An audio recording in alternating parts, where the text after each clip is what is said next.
Knee pain, back pain, shoulder pain, ఎటువంటి మొండి నొప్పులనైనా తగ్గించే clinic Indo British advanced pain clinic. అదే సమయంలో రాష్ట్ర ప్రయోజనాల కోసం ఈ రాష్ట్రంలో ఈసారి గెలవకపోతే రాష్ట్రం తీవ్రంగా నష్టపోతుందనే ఏకైక అభిప్రాయంతో మొదటి నుంచి కూడా ఓటు డివైడ్ కాకుండా మేమందరం సహకరిస్తామని ముందుకొచ్చి పవన్ కళ్యాణ్ గారు అందరికంటే ముందు చెప్పిన వ్యక్తి, ఒక పద్ధతి ప్రకారం రాజకీయం చేసిన వ్యక్తి. అక్కడి నుంచి ప్రతి ఒక్కరు కూడా ఆలోచించిన తర్వాత లాభ నష్టాలు బేరీ చేసుకోవడం కాకుండా రాజకీయ పార్టీలు ఉన్నప్పుడు ఎన్నికల్లో పోటీ చేయడానికి ప్రతి ఒక్కరు ప్రయత్నం చేస్తాం. నేనైతే ఇప్పటికీ 9 ఎలక్షన్లు 78 నేను పోటీ చేశాను. తర్వాత 83 నుంచి రాష్ట్ర స్థాయిలో రాజకీయాలన్నీ కూడా 84 ఆగస్టు క్రైసిస్ నుంచి నేనే అభ్యర్థుల ఎంపిక కానీ ఎన్నికలు నిర్వహించడం కానీ అక్కడి నుంచి కూడా చేశాం. ప్రతి ఒక్క ఎన్నికల్లో పొత్తులు పెట్టుకున్నాం, అవసరమైనప్పుడు పొత్తులు లేకుండా పోటీ చేశాం. అయితే ఎక్కడికక్కడ అప్పటికుండే పరిస్థితులకు అనుగుణంగా మనం ముందుకు పోయే పరిస్థితికి వచ్చాం. అయితే ఈ రోజు కూడా ఈ పొత్తులు పెట్టుకున్న తర్వాత తెలుగుదేశం పార్టీకి ఒక విశ్వసనీయత ఉంది. అదే మరి బీజేపీ కూడా జాతీయ పార్టీగా ఉంది.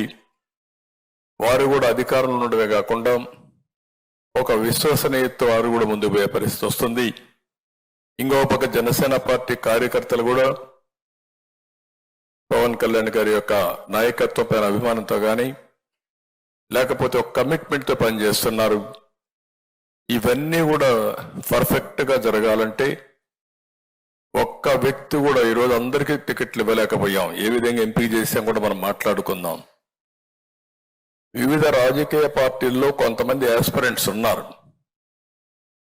రాజకీయాల్లో పనిచేసేది గుర్తింపు కోసం పనిచేస్తాం, సర్వీస్ చేయడానికి మనం కష్టపడతాం. ఓసారి పొత్తుల వల్ల కొంతమందికి సీట్లు ఇవ్వలేకపోయాం. చాలా కష్టపడ్డారు, జైలుకు పోయారు. మన పార్టీలో పోరాడారు, జనసేనలో పోరాడారు, త్యాగాలు చేశారు. బీజేపీలో కూడా ఆస్పిరెంట్స్ ఉన్నారు, వారికి కూడా ఇబ్బందులు. అందరికీ పోటీ చేయాలనే ఆలోచన ఇవన్నీ ఉంటాయి. ఈరోజు ఎన్ని సీట్లనే కాకుండా రాష్ట్రం గెలవాలి, ప్రజలకు న్యాయం జరగాలని మనం ముందుకు పోయినప్పుడు నాకైతే బాగా గుర్తుంటుంది. ఇక్కడ కొంతమంది ఉన్నారు, కొంతమంది రాలేదు. కానీ విశాఖ సౌత్ బాబ్జీ, అనకాపల్లి గోవింద్, పిఠాపురం వర్మ, నిడదవోలు శేషారావు, ఉంగుటూరు ఆంజనేయులు, తెనాలి ఆలపాటి, తిరుపతి సుగుణమ్మ, ఇలాంటి 31 మందికి మనం సీట్లు ఇవ్వలేకపోయాం తెలుగుదేశం పార్టీ. ఇదే విధంగా మిగిలిన సీట్లు జనసేన సీట్లు ఇవ్వలేకపోయారు. పోయినసారి పోటీ చేసిన సీట్లో కూడా జనసేన అకామిడేట్ చేయలేకపోయారు. 2019లో పోటీ చేశారు, ఈసారి పొత్తుల ధర్మంగా వాళ్ళు ఇవ్వలేకపోయారు. అదేవిధంగా బీజేపీలో పోటీ చేశారు, వాళ్ళు కూడా ఇవ్వలేకపోయారు. అదే సమయంలో మీరు చూస్తే పాతపట్నం రమణ, శ్రీకాకుళం లక్ష్మీదేవి, మైలవరం దేవిని నుమ, పెదకూరపాడు శ్రీధర్, మన పార్టీలో సీట్లు ఇచ్చాం. మన పార్టీలో ఉండే వ్యక్తులు కూడా మనం అకామిడేట్ చేసుకోలేకపోయాం. ఈ విషయం మీరు గుర్తుపెట్టుకోవాల్సిన అవసరం ఉంది. అంటే వాళ్ళు కష్టపడలేదని కాదు, కష్టపడ్డారు. కానీ రాష్ట్రం కోసం, ప్రజల కోసం త్యాగం చేయాలనుకున్నప్పుడు వినబిలిటీ ఒక క్రైటీరియాగా పెట్టుకున్నాం. ఈ విషయం మీరు అందరూ గుర్తుపెట్టుకోవాల్సిన అవసరం ఉంది. ఈసారి ఎన్నికల్లో ఎంపిక చేసిన విధానం మీరు చూస్తే 3 పార్టీలతో పొత్తు పెట్టుకున్న తర్వాత, ముగ్గురం కూర్చొని ఒక నిర్ణయం చేసిన తర్వాత ఏ సీట్ ఎవరికి పోతుందో ముగ్గురం కలిసి, ఎందుకంటే వాళ్ళకు బలం ఉండాలి, మనం కూడా గెలవాలి, అందరం గెలవాలనే ఉద్దేశంతో ఇవన్నీ కూడా సెటిల్ చేసుకున్నాం. చాలా ఎలాబొరేట్ గా అవర్స్ టుగెదర్ కూర్చున్నాం.